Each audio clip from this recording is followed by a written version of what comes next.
Capítulo 10. Espiritualidad y el mundo.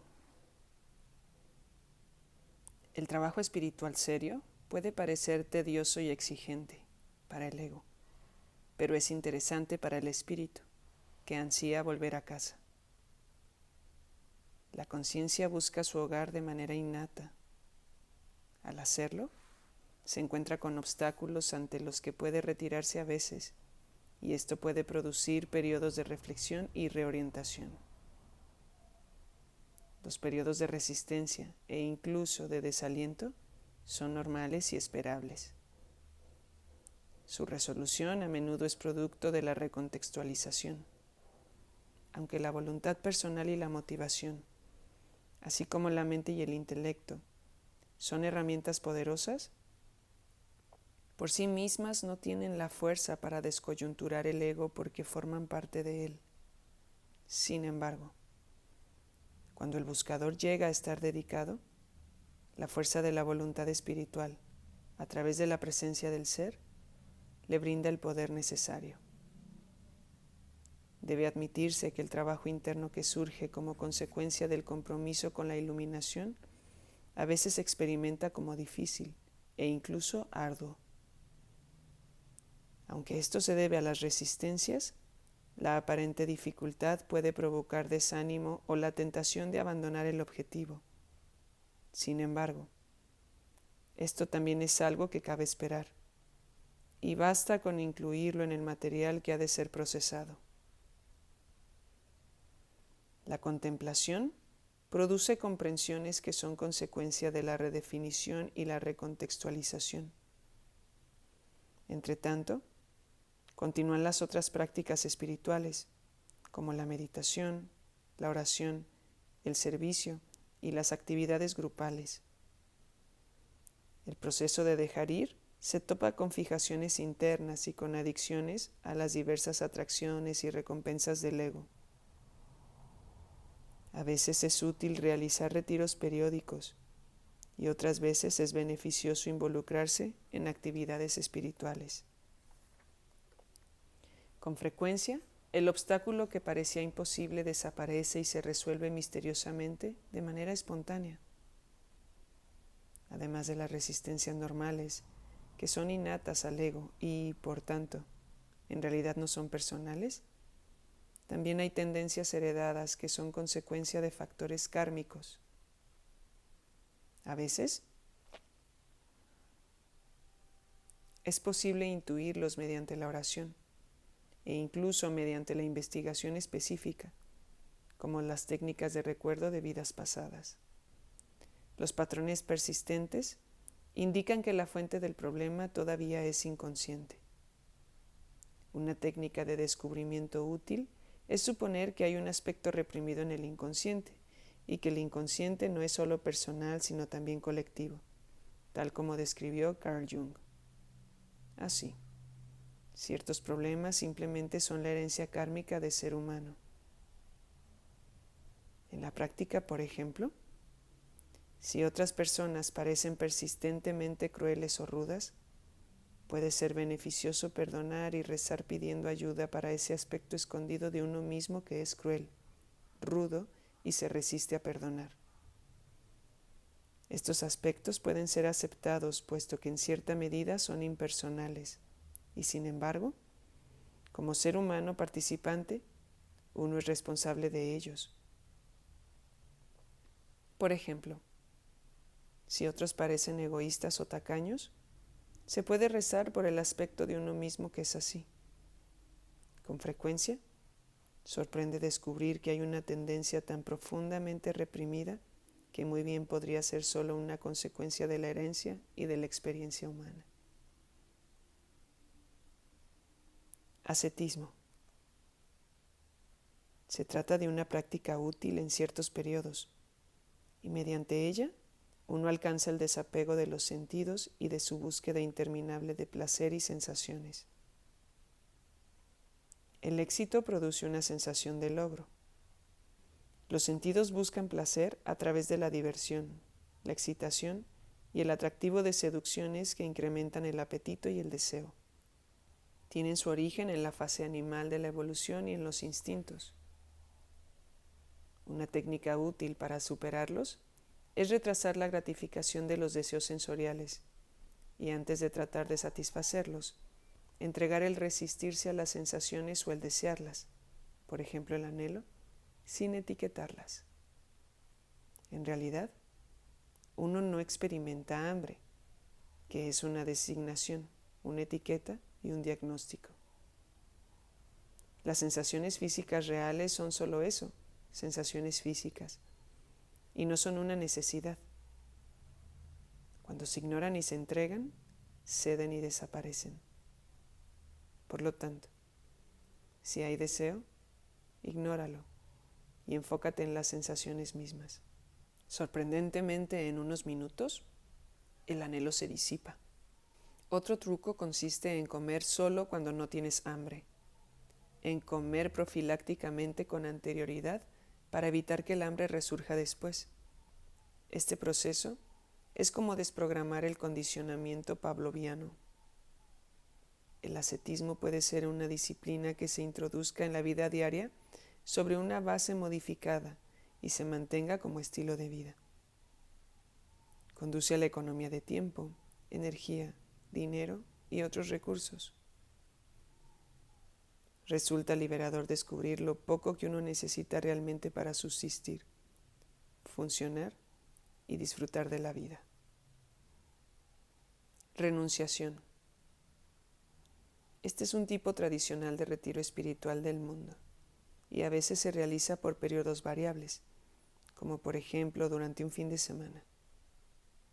Sin embargo, la verdadera renuncia, en su plena dimensión, consiste en renunciar a las recompensas del ego y a la identificación con el cuerpo, las emociones y la mente. Mediante la renuncia y la disociación, y a través de la rendición, se descubre que ninguna de estas recompensas es yo y que ni siquiera son mías. En realidad, son funcionalidades autónomas. Uno puede renunciar a la búsqueda de ganancia hacia lo mundano, así como a la búsqueda de placer, excitación o estimulación. Y también puede renunciar a la suposición de que las percepciones son la realidad o la esencia. Mediante la renuncia, uno puede retirar la energía emocional y el interés invertidos en el mundo sin tener que irse de él físicamente. La renuncia formal como estilo de vida ha sido, y todavía es, una opción para aquellas personas devotas para las que esta importante decisión es adecuada. En este tipo de comunidades prevalecen ciertos requisitos y las órdenes monásticas son bien conocidas. Trapenses, dominicos, benedictinos, budistas, la orden de Ramakrishna, etc. La mayoría requieren votos de adherencia y compromiso serio. El mundo. El planeta forma parte del universo físico y por lo tanto está sujeto a sus transiciones y fenómenos evolutivos. Las erupciones volcánicas, los terremotos, los tsunamis, los fuegos forestales y las inundaciones han sido recurrentes a lo largo de extensos periodos de tiempo, incluyendo el impacto de meteoritos gigantes que llenaban el cielo de polvo y ahogaban toda vida. Por lo tanto, resulta ingenuo asumir que estos fenómenos son consecuencia de las locuras, fragilidades y fracasos del ser humano o de sus sistemas de creencias religiosos. Los denominados fenómenos del final de los tiempos son redundantes, tanto antes como después de la aparición del Homo sapiens. Son numerosos los profetas y las profecías que han ido y venido. Cuando los grandes meteoros golpearon y dejaron el cielo calcinado, el ser humano ni siquiera había nacido todavía. Contextualizar los fenómenos terrenales como prueba de la ira de Dios es primitivo, ingenuo, y es una distorsión antropomórfica de la realidad de la divinidad. Dios no está desequilibrado emocionalmente ni necesita ayuda psicológica, consejo espiritual o clases para gestionar la ira. Incluso si todas estas quimeras fueran verdad, ¿qué interés tendría para el buscador individual? Si la vida sobre la Tierra se va a acabar en unos pocos años, o en el año 6017 o 8095, ¿qué más da?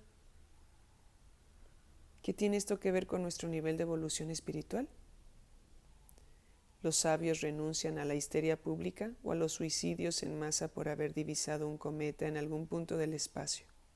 Incluso si ocurriera una catástrofe del final de los tiempos, parecería una decisión mejor rezar que suicidarse, puesto que la propia muerte sería cierta y el suicidio acarrea consecuencias kármicas. La evolución de la conciencia humana expresa cambios culturales y sociales que, a su vez, reflejan propensiones kármicas y herencias de grandes grupos de gente a lo largo de los extensos periodos de tiempo. En Oriente, el karma es algo que se acepta habitualmente, pero no así en Occidente, donde incluso se ensalza la falta de responsabilidad, tal como promueve el relativismo moral. Mediante la investigación de la calibración de la conciencia, es posible demostrar que cada pensamiento, acción, palabra y acto quedan registrados para siempre, más allá del tiempo, en un campo de conciencia infinito. La investigación de la conciencia confirma que cada cual es responsable ante el universo, divinidad, por virtud de la justicia divina. Así, todo el mundo ya tiene un nivel calibrado de conciencia desde el momento de nacer.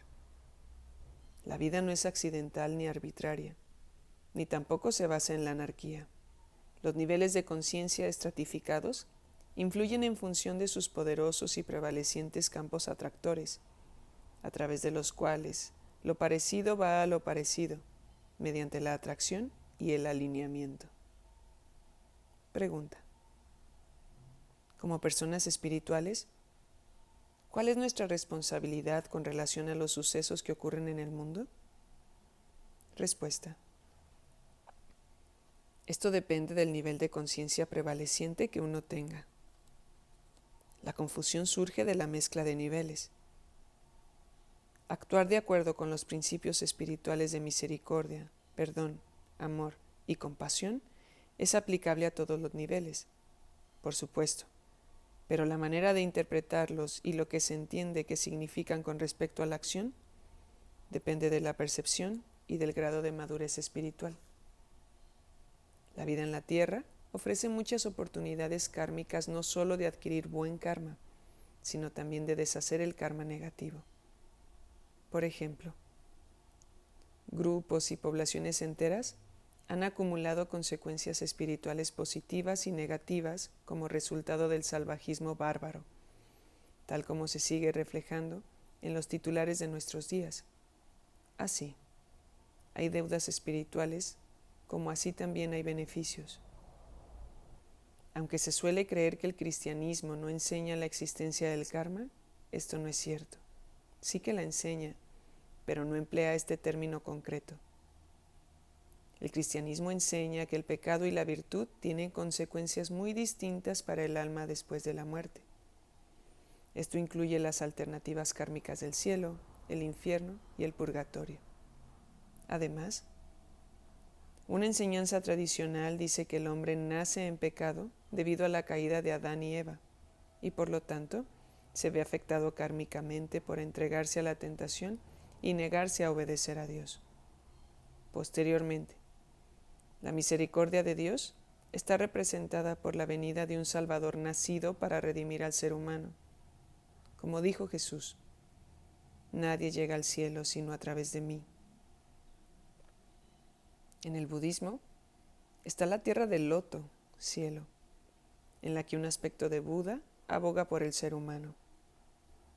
En otra cultura y tiempos diferentes, Krishna también enseñó que quienes adoran a Dios y aman a Dios, independientemente del nombre con que le designen, son míos y queridos por mí.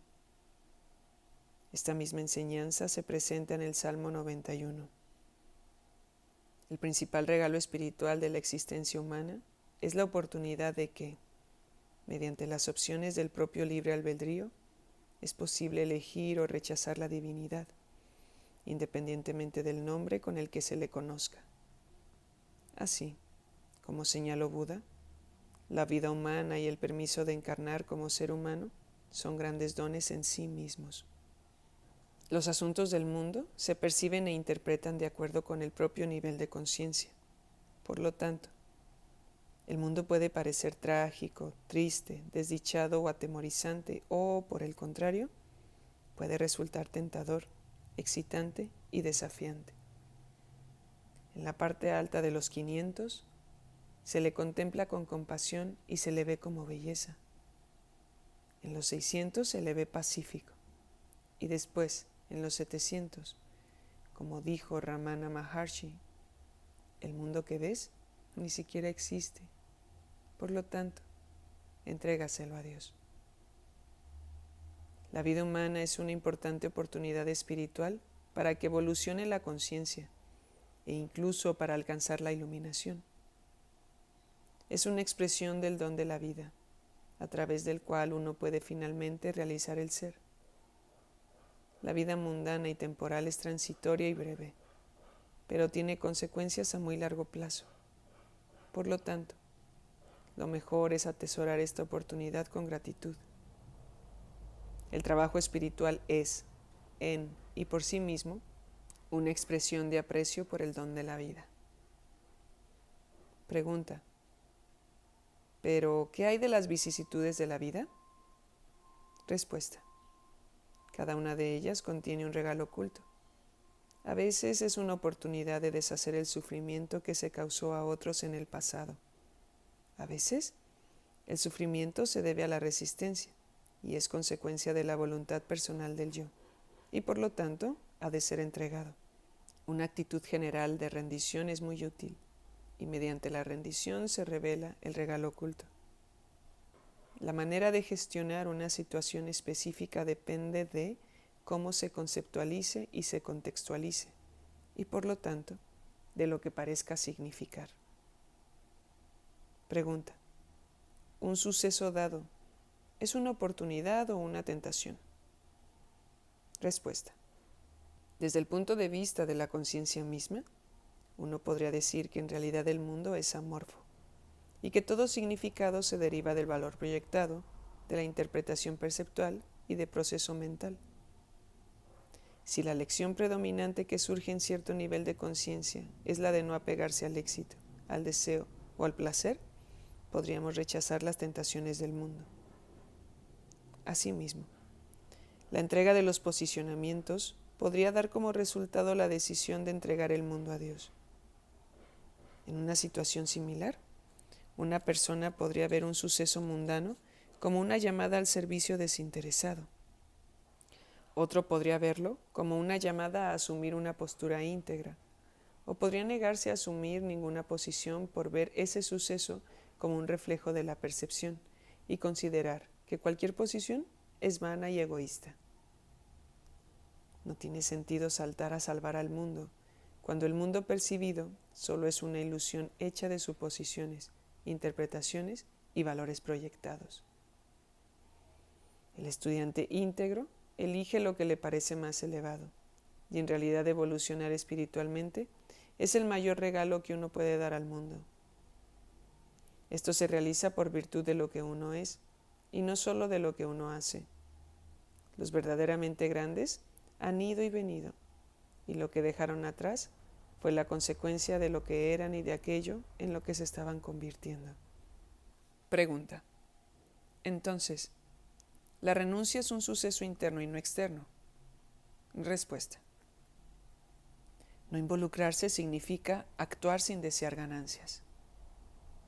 Las acciones son espontáneas y representan la potencialidad expresándose como realidad. El devoto espiritual dedica su vida personal a la evolución espiritual y se alinea con la verdad como mapa con el que guiarse. Una pregunta común que se puede plantear es: ¿qué opción o dirección está al servicio del bien más alto? Los que se quedan esperando también hacen un servicio. A veces, La mente no diferencia entre los árboles y el bosque. A la hora de tomar decisiones, lo mejor es estar alineado con el contexto y con el campo, en lugar de con el contenido. A veces, es difícil diferenciar entre sacrificio y servicio. En el nivel de conciencia del observador testigo, la conciencia no se involucra.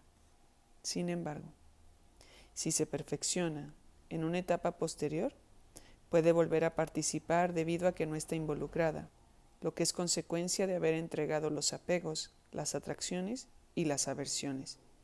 Las acciones también pueden representar propensiones kármicas, y el mismo curso de acción puede tener significados y consecuencias muy distintos para diferentes individuos en distintos momentos y circunstancias. Por lo tanto, no hay una forma de ser que sea espiritual, ni hay que mantener ciertas actitudes ante los sucesos del mundo, puesto que en realidad hay múltiples opciones. Hace falta disciplina interna y entregar las propias actitudes para no caer en la tentación de identificarse con una posición con respecto a los sucesos del mundo. Los sucesos del mundo suscitan respuestas basadas en percepciones. Se trata de un gran teatro que invita a expresar percepciones, ilusiones y proyecciones de posicionamientos. Uno puede apagar la televisión y evitarla, o considerarla una importante herramienta de aprendizaje. Los sucesos panorámicos de la totalidad del mundo se despliegan, representando las múltiples expresiones del ego humano. Así, la televisión es el tablero de juego definitivo. A la percepción, este reflejo de la vida del ego humano puede parecerle absurdo, trágico o cómico. Puede considerarlo triste, patético, excitante, reconfortante, desafiante o alternativamente ridículo. Como dice el programa de noticias de la televisión, tú decides. La verdadera pregunta es, ¿quién es el verdadero tú que decide? Esta es la pregunta que tiene que contestar el estudiante espiritual. El tú tiene múltiples opciones y puede elegir cualquiera de ellas. Por lo tanto, el mundo es caleidoscópico, trágico, cómico, nutricio, absurdo, cruel, amable, feo, despreciable, deplorable. Nada de lo anterior, o solo una ilusión transitoria. El mundo es alegórico. La ventaja espiritual de la vida moderna es que los medios de comunicación han acelerado nuestra experiencia de la vida. En muy poco tiempo, uno puede observar lo que habría llevado existencias enteras en épocas anteriores, en las que, por ejemplo, se podía dedicar toda una vida a experimentar un pequeño espacio y un papel limitado, como el de pastor o herrero del pueblo. Ahora se presentan sucesivamente múltiples vidas, perspectivas, circunstancias y condiciones, desde delitos grotescos hasta coronaciones, situaciones domésticas y familiares, grandes guerras y catástrofes mundiales. Puede ser igualmente útil aprovechar la exposición del ego humano que permite la televisión o ignorarla e ir dentro, porque lo que decide el resultado es la intención de uno. En cualquier caso, hace falta mostrar compasión por uno mismo y por los demás. Cierta cantidad de sufrimiento es impersonal y es consecuencia de la dimensión física y del nacimiento humano. Así, Buda exhortó a sus seguidores a trascender el ego para evitar el renacimiento, la enfermedad, la pobreza, la vejez y la muerte. El mundo y todo lo que contiene es transitorio. Por lo tanto, apegarse a él produce sufrimiento. En consecuencia, él hizo hincapié en el desapego. Pregunta: ¿y qué pasa con las populares exhortaciones a involucrarse y marcar la diferencia? Respuesta: la atención compasiva en y por sí misma influye de una manera que no vemos. Los resultados de la acción volicional son consecuencia de la intención y del nivel de conciencia. A veces, el mundo se beneficiaría más de una benigna ausencia de participación. Las grandes guerras y los desastres humanos que se prolongan durante siglos son el resultado de los grandiosos planes del ego para involucrarse y marcar la diferencia, desde Gengis Khan hasta Karl Marx, y desde Adolf Hitler hasta los terroristas de nuestros días. Pregunta: ¿cuál es la mejor manera de servir al mundo? Respuesta: la evolución de la conciencia espiritual de cada individuo constituye el progreso del nivel de conciencia de toda la humanidad. Cuando el mar se eleva a todas las naves que flotan en él. Los efectos de las acciones surgidas de la compasión son producto de la intención. La conciencia humana evoluciona a través del aprendizaje, que con frecuencia es fundamentalmente experiencial. En general, suele ser presuntuoso asumir que uno sabe cuál es el propósito de los sucesos humanos que se han observado. Lo que se considera apropiado es consecuencia de la percepción y de la contextualización. Así que actuar sea apropiado o no es una opción que refleja el nivel de conciencia prevaleciente, más que un discernimiento de la realidad de la esencia. Todo el mundo es responsable y culpable en función de su propio nivel de conciencia. Que involucrarse o no refleje vanidad o compasión depende del campo general de ambos, contexto y contenido. La acción o la no acción es la respuesta espontánea de aquello en lo que uno se ha convertido o de lo que uno es. No prevalece una regla del comportamiento adecuado porque los efectos son consecuencia de la intención. Pregunta: por tanto, ¿las opciones se basan en la presunción y en la apariencia? Respuesta: estas también están alineadas con las etapas del desarrollo espiritual y su intención general. Hay periodos dedicados a aprender el desapego y también hay periodos dedicados a trascender la evitación. Cada uno tiene sus tentaciones y atracciones. Las dualidades específicas de cada nivel de conciencia se comentaron en Trascender los niveles de conciencia. Pregunta: además de las que parecen ser opciones mundanas, ¿hay también influencias y tendencias kármicas? Respuesta: estos factores contribuyen a los problemas que conlleva elegir, puesto que influyen en la comprensión del significado, del sentido y de implicaciones importantes. La evolución lleva al descubrimiento que, a su vez, revela matices, significados e inferencias para seguir explorando. Esta es la naturaleza de la trascendencia, y mediante ella, muchas aparentes paradojas o conflictos se resuelven espontáneamente debido al alineamiento general, que es consecuencia de la intención. Por lo tanto, en general, el proceso espiritual concuerda con el estilo de vida contemplativo, que incorpora la reflexión y el desarrollo del discernimiento. Pregunta: ¿las consecuencias generales de un intenso enfoque espiritual tenderían a dar como resultado el desapego y el no involucrarse en el mundo? Respuesta: como tendencia general, esto es característico. A medida que la percepción del ego deja de dominar y cede, también lo hacen las interpretaciones de la mente y la apariencia del mundo. Las decisiones se basan en percepciones proyectadas. Así, la mente percibe interminables ilusiones, incluyendo las clasificaciones basadas en juicios. Las que se interpretan como buenas opciones resultan atractivas para la elección y el acuerdo.